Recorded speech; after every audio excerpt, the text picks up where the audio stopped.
Bismillahirrahmanirrahim. Assalamualaikum warahmatullahi wabarakatuh. Alhamdulillahi wa kafa wa salatu wassalamu ala rasulillahi mustafa wa ala alihi wa ashabihi wa man tabi'ahum bi ihsanin ila yaumiddin. Hadirin jamaah salat maghrib yang Allah muliakan, pada malam hari ini insyaallah kita akan kembali melanjutkan pembahasan buku penjelasan 3 landasan utama yang saya terjemahkan dari kitab Syarah Al-Usul Ats-Tsalatsa karya Syekh Shalih bin Fauzan Al-Fauzan. Sekarang kita masuk di halaman berapa? 82 dulu.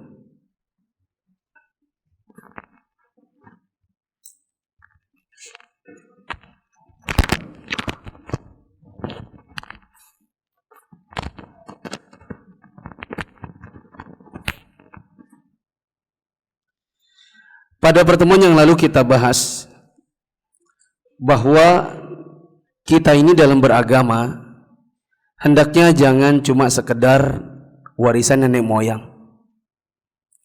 Beragama jangan cuma sekedar kata orang. Beragama Islam, beribadah sehari-hari kita jangan cuma sekedar meniru apa yang dilakukan orang lain. Usahakan agar beragama ini sebagaimana pada judul yang ada di halaman 82, beragama itu dengan dalil. Sehingga kita tidak mungkin beragama kalau tidak belajar. Karena seseorang baru akan bisa mengetahui dalil dari suatu perbuatan apabila dia punya waktu untuk belajar. Maka jamaah yang dirahmati Allah, kembali lagi bahwa kita tidak bisa beragama kalau agama kita ini atau hidup kita ini cuma bangun pagi, sholat subuh, kerja, pulang sore, makan, tidur, nonton. Meskipun sholat 5 waktu, itu tidak cukup. Tidak akan bisa seseorang memahami agamanya dengan dalil kecuali dengan cara menyempatkan waktu untuk belajar. Dan yang namanya belajar itu memang harus dibuat waktunya, bukan sisa dari waktu. Tadi antum kalau, dan setiap hari lah saya rasa, kalau selesai dari sholat 5 waktu, mau mengerjakan sholat ba'diyah, biasanya tukaran tempat. Ya atau enggak? Apa dalilnya? Kenapa sih antum tukaran tempat?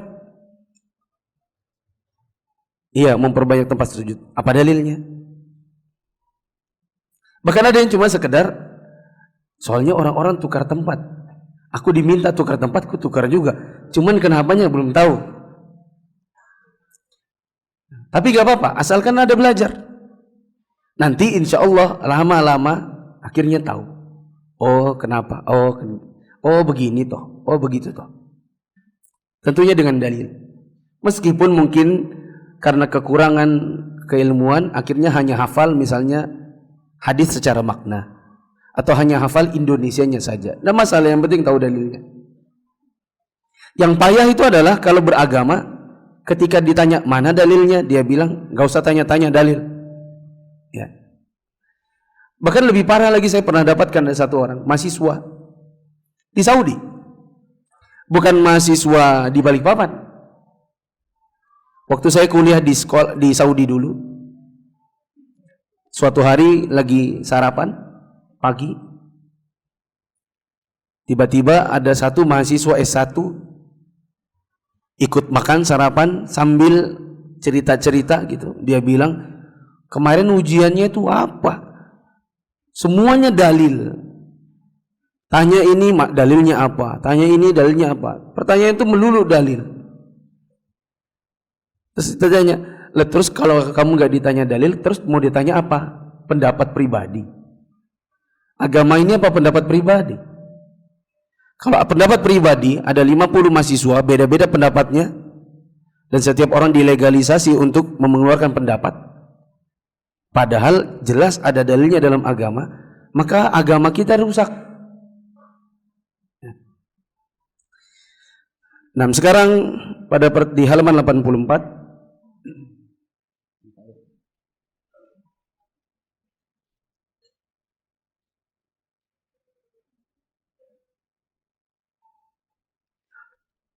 kita akan belajar tentang Islam. Qala al-muallif rahimahullahu ta'ala, penulis kitab Al-Usul Ats-Tsalatsa mengatakan, wa huwa thalathu maratiba al-islamu wal imanu wal ihsanu wa kullu martabatin laha arkanun. Islam itu memiliki 3 tingkatan. Ada Islam itu sendiri, ada iman, dan ada ihsan.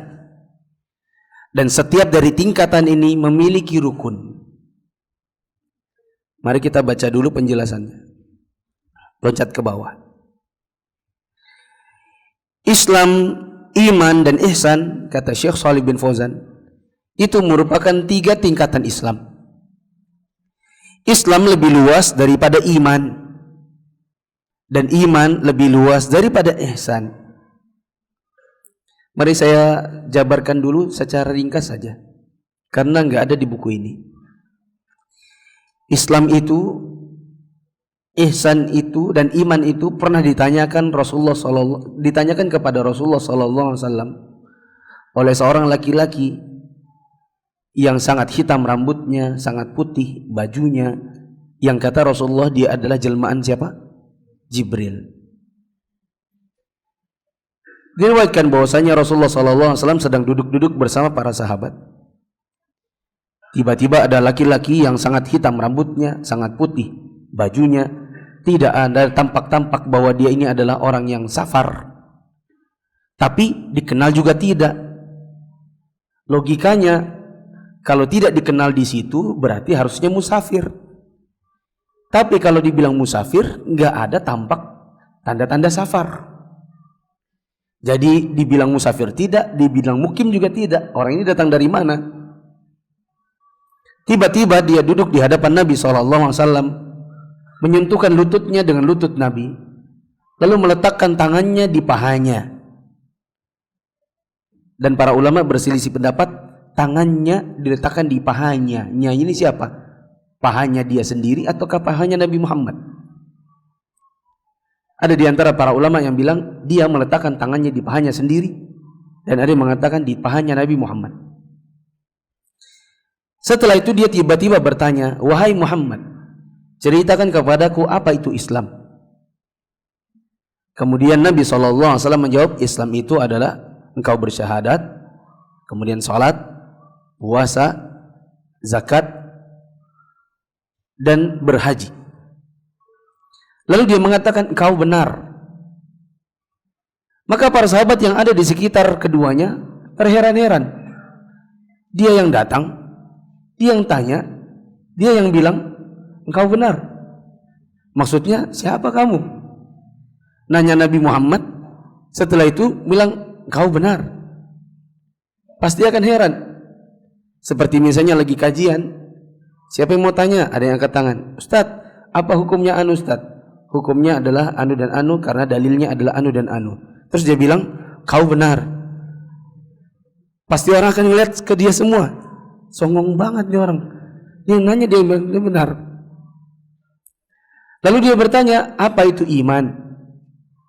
Maka Nabi SAW mengatakan, iman itu adalah engkau beriman kepada Allah, kepada kitab-kitabnya, kepada malaikatnya, kepada rasul-rasulnya, kepada hari kiamat, dan kepada takdirnya yang baik maupun yang buruk. Kemudian dia bertanya, apa itu ihsan? Maka Nabi SAW mengatakan, ihsan itu adalah engkau beribadah kepada Allah seakan-akan Allah melihatmu. Engkau adalah beribadah kepada Allah seakan-akan engkau melihat dia. Dan sekalipun engkau tidak dapat melihat dia, dan memang begitu keadaannya, maka ketahuilah bahwasanya dia melihatmu. Di sini disebutkan bahwa Islam itu ada 3 tingkatan. Ada yang namanya Islam, ada yang namanya iman, dan ada yang namanya ihsan. Di mana tingkatan paling luas adalah Islam itu sendiri. Baru kemudian iman, lalu kemudian ihsan. Ya, Islam itu luas. Artinya orang munafik pun bisa jadi dia mengatakan saya beriman.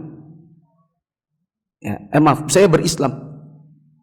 Atau dia mengaku saya beriman, tetapi di dalam hukum syar'inya dia belum beriman, tetapi cuma sekedar Islam. Ya, ini kalangan orang-orang munafik. Syarah yang kedua, jika ada orang munafik yang membenci ajaran Islam, secara zahir dia menampakkan Islamnya, misalnya dia sholat bersama kaum muslimin, mengerjakan amal-amal yang zahir atau kasat mata, maka mereka bisa dikatakan muslim. Diterapkan atas mereka hukum-hukum yang berkenaan dengan orang muslim, tapi di hari kiamat mereka berada di kerak neraka yang paling bawah karena sejatinya mereka belum beriman.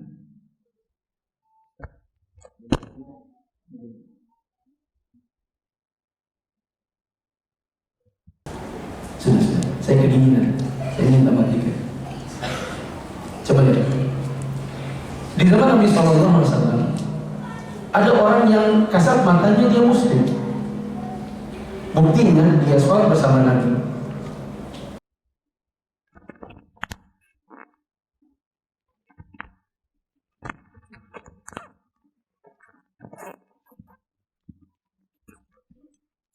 Buktinya dia ikut jihad. Coba, buktinya orang munafik di zaman Nabi ikut sholat bersama Nabi. Misalnya Nabi SAW mengatakan, inna athqala salatin 'indal munafiqina salatul isya wa salatul fajr. Law ya'lamu ma fihima la atauhuma walau habawa. Nabi SAW mengatakan dalam hadis yang sahih riwayat Bukhari dan Muslim, beliau bilang, salat yang paling berat bagi orang munafik itu salat isya dan salat subuh. Dan kalau seandainya mereka tahu pahala yang Allah sediakan bagi mereka di dalam salat subuh dan salat isya, niscaya mereka akan datangi meskipun merangkak.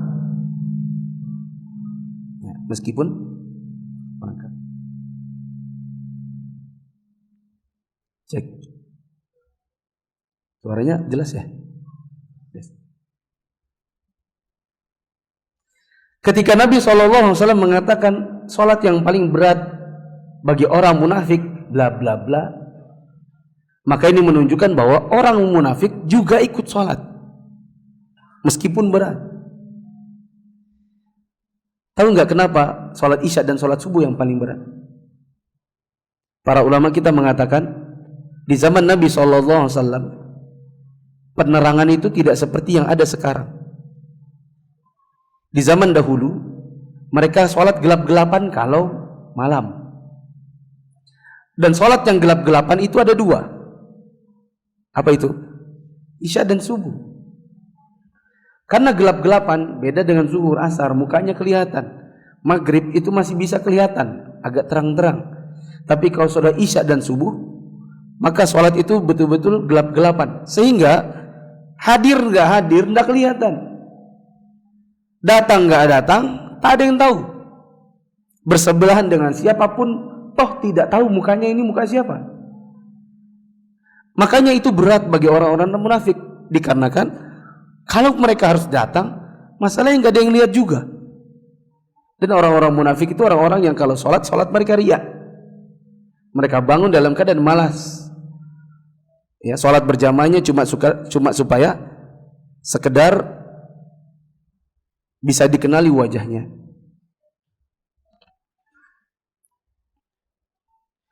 Apa contohnya bahwa orang munafik itu di zaman Nabi juga ikut berjihad? Buktinya ada hadis Nabi SAW yang menceritakan tentang proses turunnya ayat. Ada di saat sedang berperang, ada orang munafik bilang begini.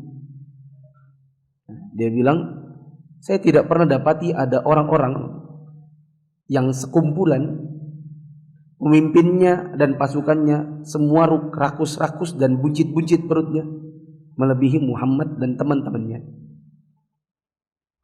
Padahal itu dalam proses apa? Perang. Ini menunjukkan kepada kita bahwa di zaman Nabi SAW orang munafik juga ikut perang. Nah, kalau seandainya mereka menampakkan amalan yang zahir, salat itu kan amalan zahir. Kemudian jihad itu kan amalan zahir. Yang ini kasat mata. Orang yang satu dengan yang lain bisa saling mengenali secara umum. Ini menunjukkan bahwa mereka, orang-orang munafik ini, bisa dinilai sebagai orang Islam. Statusnya tetap Islam. Hanya saja dikarenakan cuma sekedar Islam, tapi tidak memiliki iman. Karena mereka Islam secara kasat mata, tapi tidak pada dalamnya, di hati mereka, maka mereka ditempatkan oleh Allah Subhanahu wa Ta'ala di kerak neraka yang paling bawah. Sebagaimana Allah berfirman, innal munafiqina fid darkil asfali minan nar.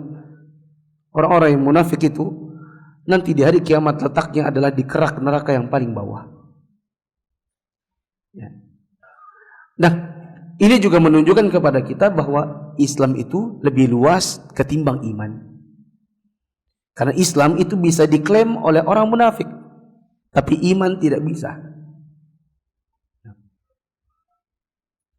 Ketiga,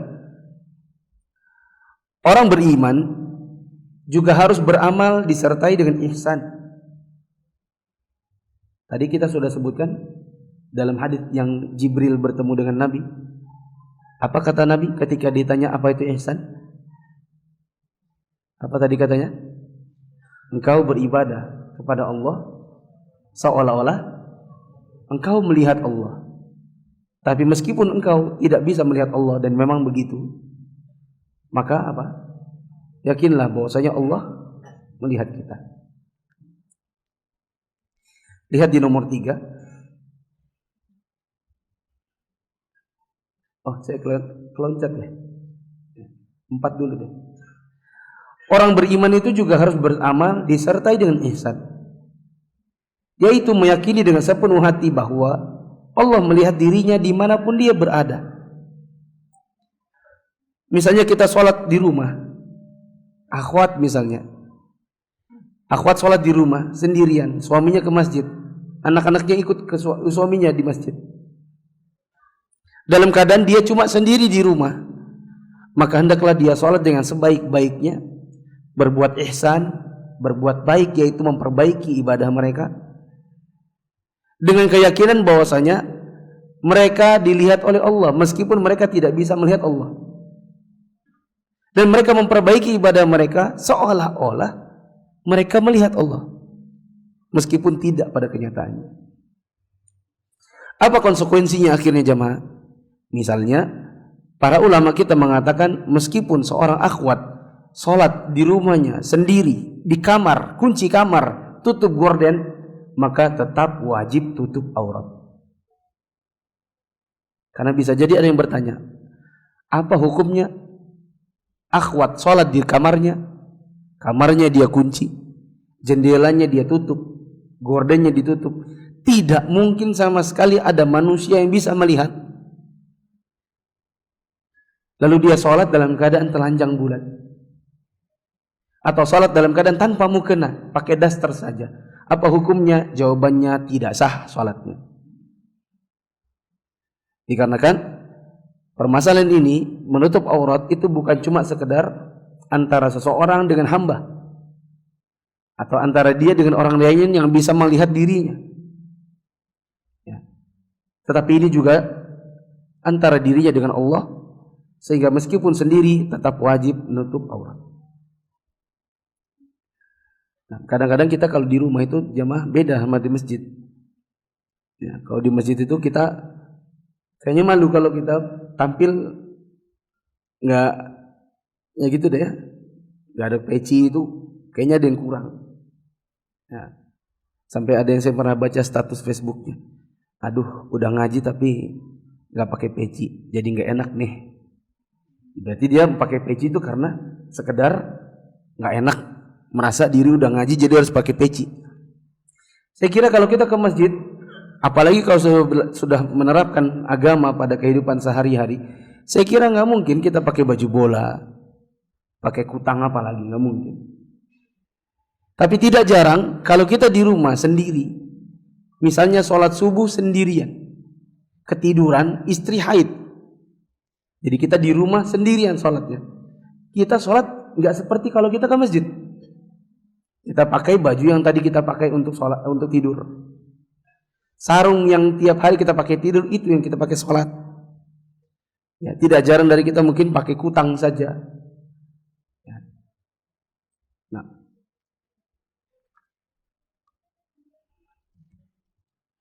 ketiga, orang beriman juga berbeda-beda tingkatannya. Ada yang menjadi hamba yang mukmin yang dekat kepada Allah. Ada pula hamba yang mukmin tetapi mengerjakan dosa sehingga imannya berkurang.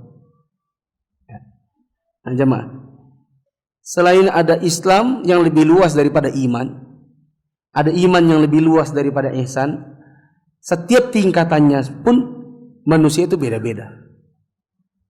Dalam keislaman saja pun beda-beda. Misal, sholat. Setiap dari kita ini diganjar dengan pahala yang beda-beda. Tergantung dengan keikhlasannya, dengan kesesuaiannya dengan sunnah Nabi, ya, dengan kondisi dirinya. Makanya Nabi SAW mengatakan ada sebagian orang yang sholat dalam keadaan dia mendapatkan 1/10, ada yang mendapatkan setengah, ada yang mendapatkan 1, dan ada yang mendapatkan tidak ada sama sekali. Nabi SAW mengatakan sholat seseorang dalam keadaan duduk itu setengah daripada dia berdiri, kecuali kalau betul-betul uzur. Misalnya sholat ba'diyah isya, ya, sholat ba'diyah isya termasuk sholat sunnah, dan ijma' para ulama bahwa sholat sunnah itu boleh duduk meskipun mampu berdiri. Saya ulang, sholat sunnah itu ijma' para ulama konsensus bahwa sholat sunnah boleh dikerjakan dalam keadaan duduk meskipun mampu berdiri. Hanya saja pahalanya setengah daripada yang berdiri. Ini menunjukkan bahwa tingkatan sholat itu bisa beda-beda pahalanya. Termasuk juga iman. Iman kita itu bisa berbeda-beda satu kita dengan yang lainnya. Karena Nabi SAW kan menyebutkan, atau para ulama kita menyebutkan bahwa iman itu adalah, ya, bisa berkurang dengan adanya kemaksiatan dan dia bertambah dengan mengerjakan ketaatan. Ya, yazidu bit ta'ah wa yanqusu bil ma'siyah. Iman itu bertambah dengan adanya ketaatan dan berkurang dengan adanya kemaksiatan. Iman kita satu dengan yang lainnya bisa beda-beda dikarenakan setiap dari kita ada yang mengerjakan dosa yang mengurangi imannya. Kemudian kita lanjut di halaman 84 yang Arabnya lagi. Al-martabatul ula al-Islam. Fa'arkanul islami khamsatun. Syahadatu an la ilaha illallah wa anna Muhammadar Rasulullah wa iqamus salati wa ita'uz zakati wa sumu Ramadan wa hajju baitillahil haram. Rukun Islam itu ada 5. Bersyahadat la ilaha illallah Muhammadur Rasulullah, mendirikan salat, menunaikan zakat, berpuasa di bulan Ramadan, dan menunaikan haji ke Baitullah Al-Haram. Mari kita baca di syarahnya halaman 85 nomor 5. Islam itu memiliki 5 rukun. Rukun adalah unsur yang membangun sesuatu. Dengan kata lain, sesuatu itu tidak akan terbangun tanpa unsur yang disebut dengan rukun. Rukun berada di dalam sesuatu, sedangkan syarat itu berada di luar sesuatu bahkan sebelumnya. Contoh, sholat dibangun di atas rukun-rukun seperti takbiratul ihram, al-fatihah, dan lain-lain yang berada di dalam sholat itu sendiri. Adapun syarat sholat seperti masuk waktu, bersuci dari hadas besar dan hadas kecil, dan lain-lain, itu semua harus ada sebelum dilaksanakan sholat. Perhatikan, tidak usah membaca.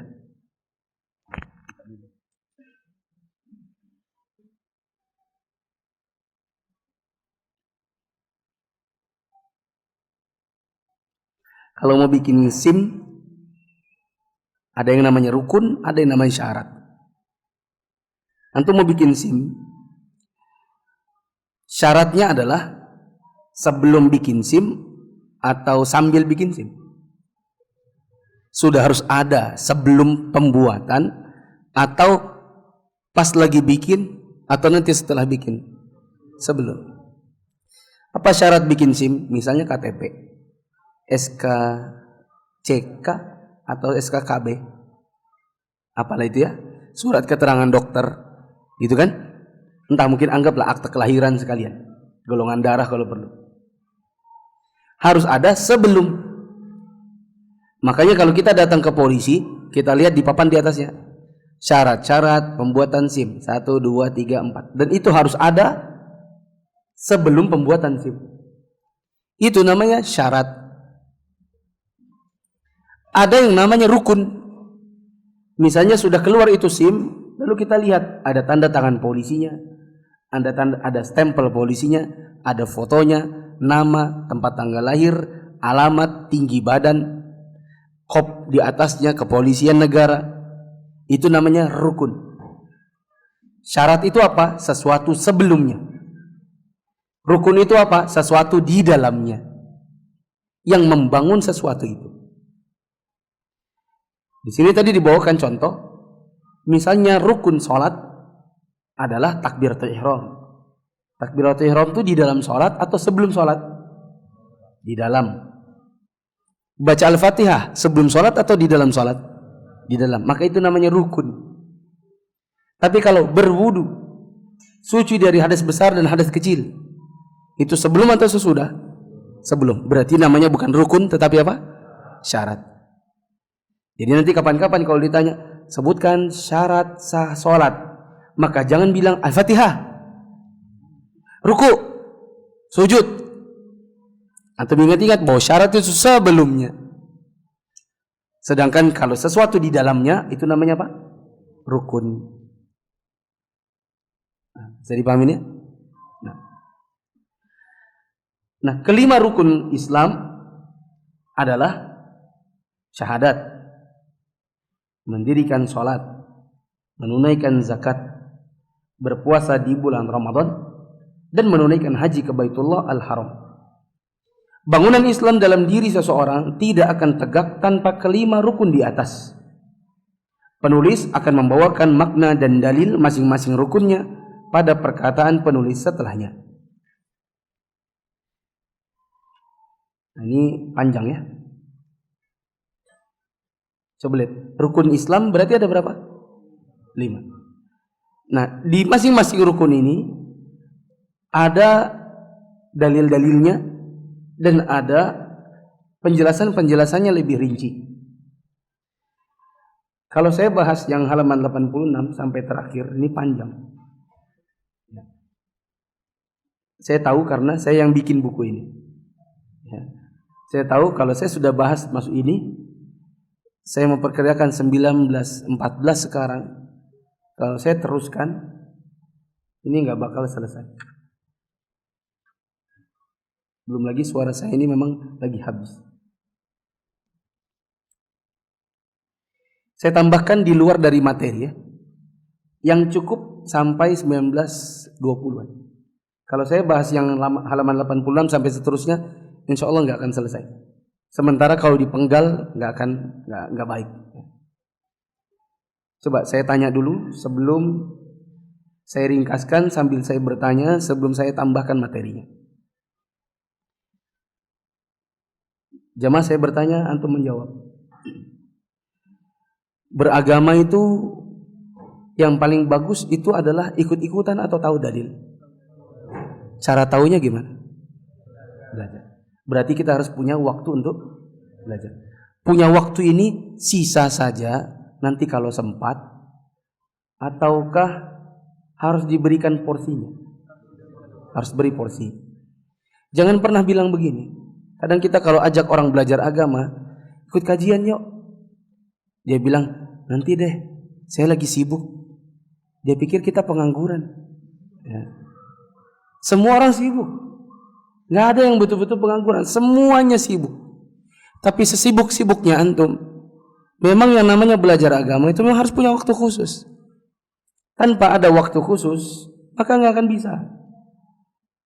Tanpa memberikan porsi khusus, insya Allah antum belajar 2 tahun, 3 tahun, bahkan 10 tahun, insya Allah nggak pintar-pintar. Kenapa? Coba lihat. Ada orang yang betul-betul porsi khusus. Jadi dia gak akan mau diganggu oleh sesuatu yang lain bila datang jadwalnya. Misal, Sabtu maghrib, jadwalnya adalah Istiqlal. Maka dia gak akan bisa diganggu. Misalnya ada pertandingan bola, sepenting apapun, tapi gak penting. Ya. Anggaplah yang terpenting, final Piala Dunia. Kebetulan yang masuk final adalah jagoan antum, Indonesia. Misal. Kan itu penting banget bagi bangsa Indonesia. Final Piala Dunia, yang main di final adalah orang Indonesia. Penting banget. Kebetulan yang berapa sih pemainnya bola itu? 11 orang ya. Strikernya saudara kandung antum. Nah, penting banget untuk ditonton. Tapi orang kalau beri porsi untuk belajar agama, sepenting itu pun nggak akan penting bagi dia. Jadwal saya ngaji. Oh, penting bagaimanapun itu pertandingan lewat. Apalagi kalau cuma sekedar istrinya bilang, "Bi, belanja yuk." Ya. Anak minta dibelikan nanti. Kalau mau, yuk kita Istiqlal dulu. Habis dari Istiqlal pulang Isya jam 8 baru kita jalan. Ya. Saya pernah beberapa kali ketemu. Ada ikhwan ketemu di Giant kalau nggak salah. Kalau nggak di Giant atau di Transmart, pulang kajian.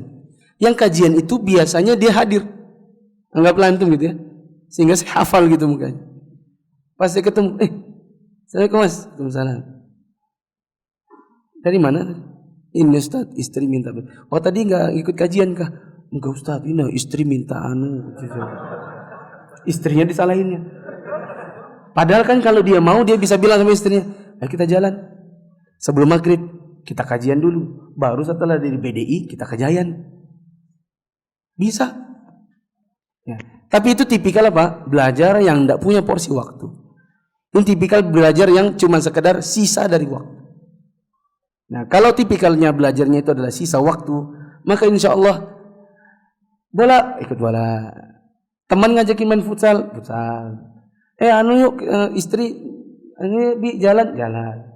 Abi es krim Nabi, ya udah jalan. Padahal es krim itu bisa sambil pergi kajian. Dia pergi ke hypermart. Kenapa? Karena dia juga pengen jalan sebenarnya. Ya.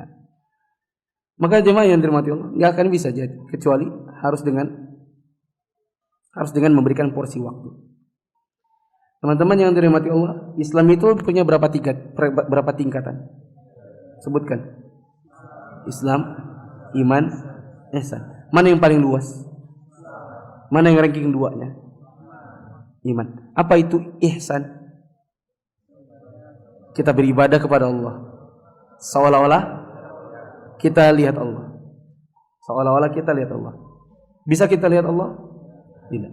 Terus kalau kita nggak bisa lihat Allah, kita meyakini bahwasanya Allah lihat kita. Sehingga meskipun ibadah itu sendirian, maka tampilan kita seperti kita di hadapan banyak orang, sama. Karena yang terpenting bukan lihat orang, tapi Allah melihat kita.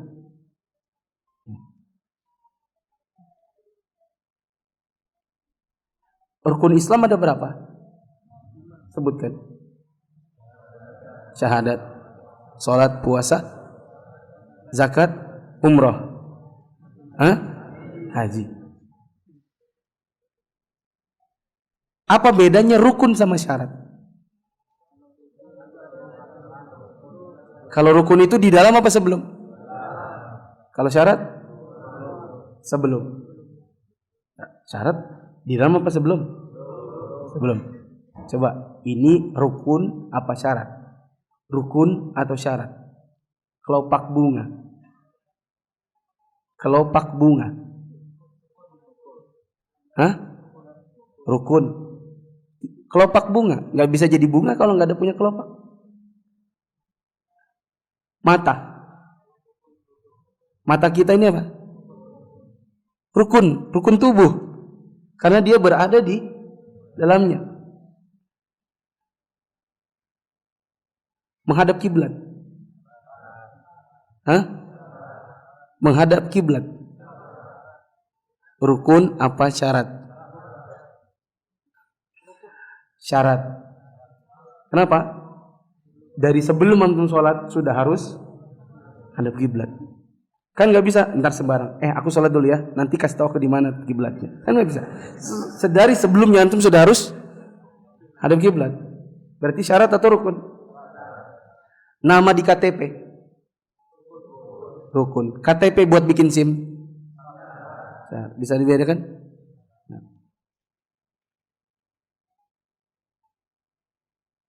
Ya. Saya mau tambahin satu ya. Yang namanya menghadap ke kiblat. Menghadap kiblat itu harus dikerjakan oleh setiap orang yang tahu arah dan mampu menghadapnya. Bila dia mengajak untuk menghadap ke yang selainnya, maka batal sholatnya. Sekarang, bagaimana kalau tak tahu? Maka jawabannya tidak boleh pakai kompas. Harus tanya orang setempat.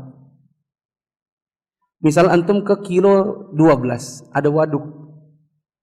Antum nggak tahu kemana arahnya, karena misalnya tidak ada orang di situ, tidak ada petunjuk arah kiblatnya.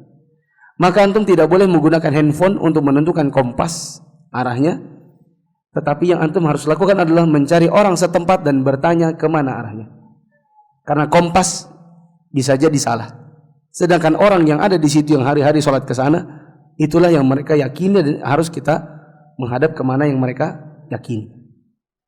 Bila kita sampai di sebuah tempat yang tidak kita tahu kemana arahnya dan orang setempat nggak tahu juga kemana arahnya, maka kita bisa cari ya yang disebut dengan mihrab.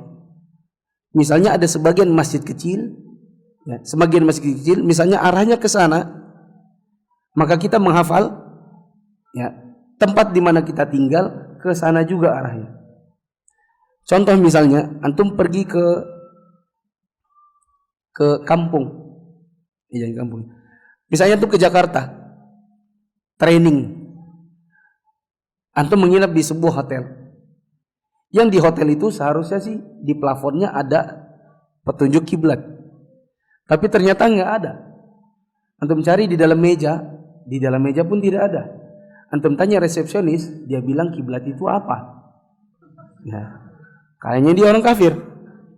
Maka yang antum harus lakukan adalah cari satpam, cari siapapun yang di situ yang tahu kiblat. Tapi anggaplah semuanya ternyata kafir. Sehotelan ternyata memang kafir. Itu misalnya. Ya. Maka antum bertanya, ada masjidkah di sini? Oh itu Pak di masjid. Antum datangi masjid itu, hafalkan kemana arah mihrabnya. Terus nanti antum pas masuk ke hotel, antum melihat kemana arah mihrab yang ada di masjid tersebut, ke arah itu pula antum menghadap kiblat. Bagaimana kalau seandainya sudah menghadap ke sebuah arah ternyata salah?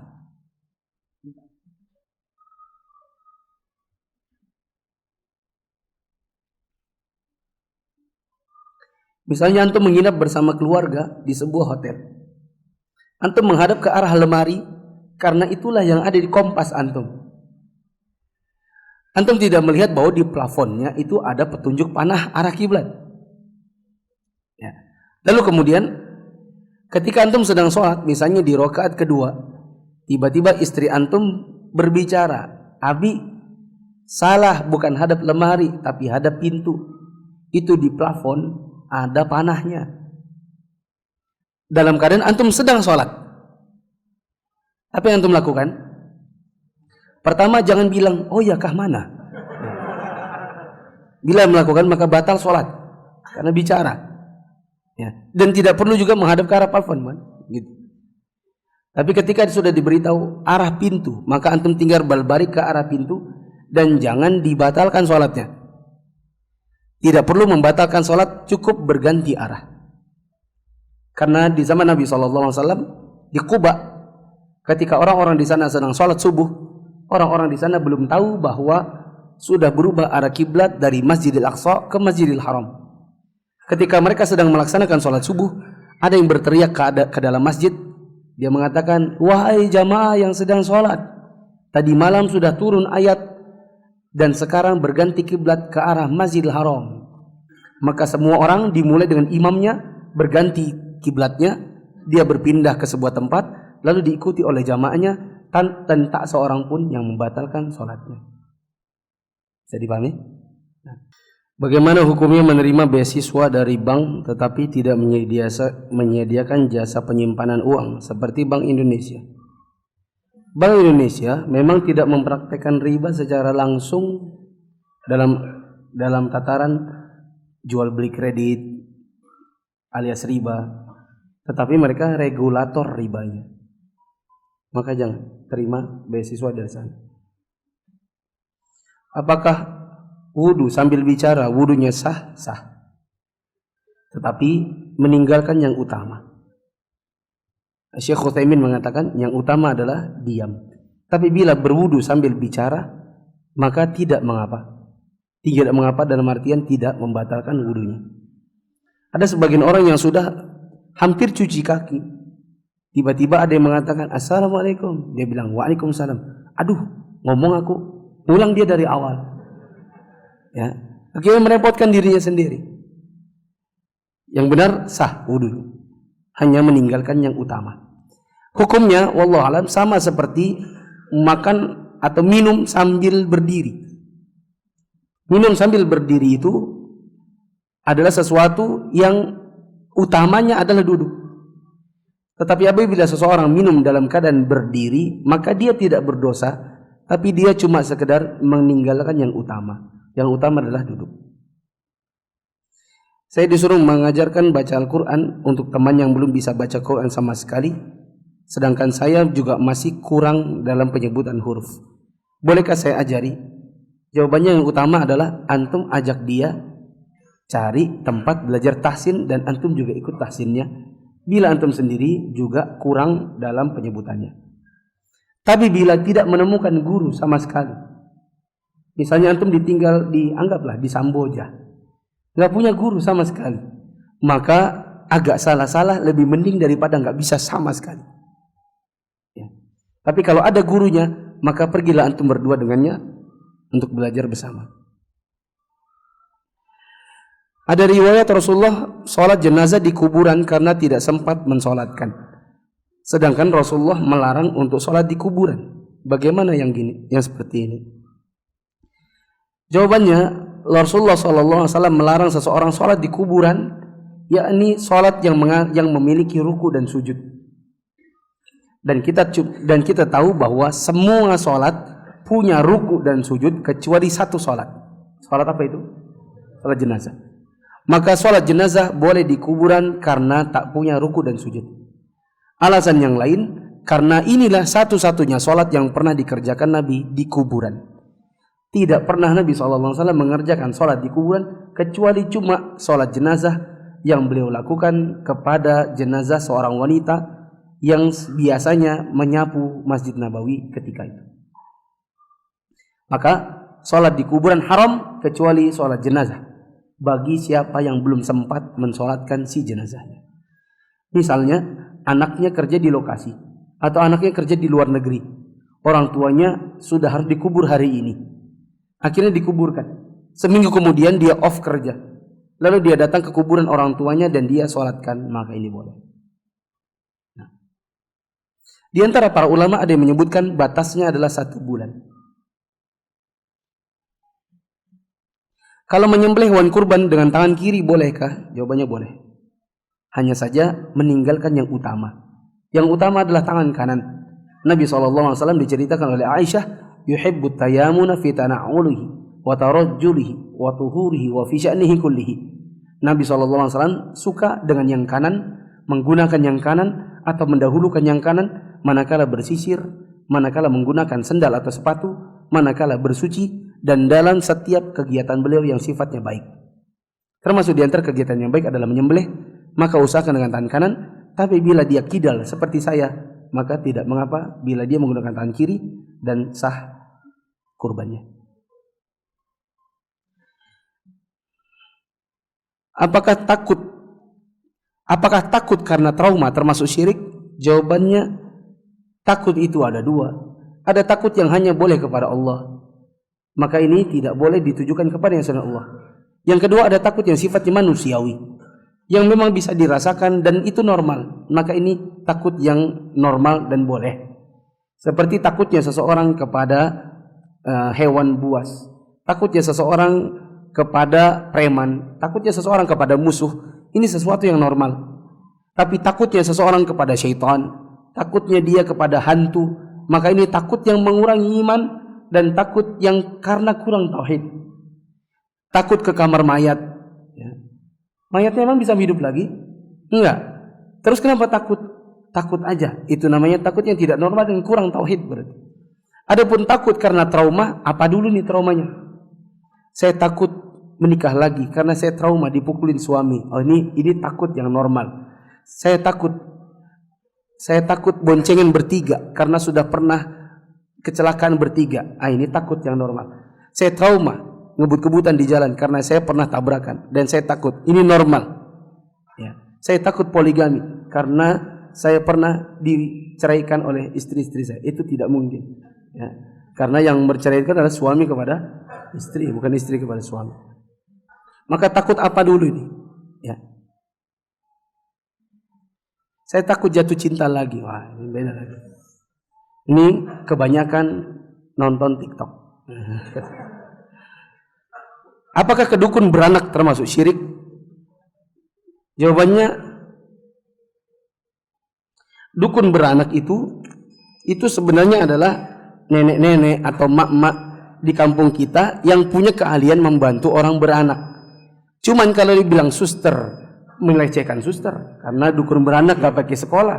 Sementara bidan aja sekolahnya 3 tahun, 4 tahun, D3, ya, ada punya akta khusus. Kalau dibilang dia dokter, lebih nggak mungkin lagi. Ya. Jadi tidak punya istilah yang kecuali dukun. Ya.